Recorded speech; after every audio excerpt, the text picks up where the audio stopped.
Hello guys, in today's video I will be showing you how to fix Instagram stop-in problem. So the answer is easy, just to go to the settings and then scroll down to the app section and then go to the search and search Instagram and then go to the storage, and here you will find this clear cache option. Click on it. Now you can go check it if it worked, and if it didn't you can try to restart your phone or turn the Wi-Fi off and on, or the Bluetooth or the airplane mode.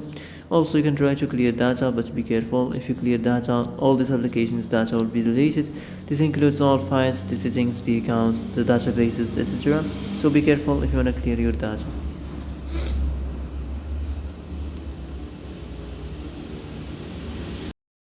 And that's it for today's video. I hope this is the answer you've been looking for. If you like this video, don't forget to like and subscribe, and see you in the next video. Thanks for watching.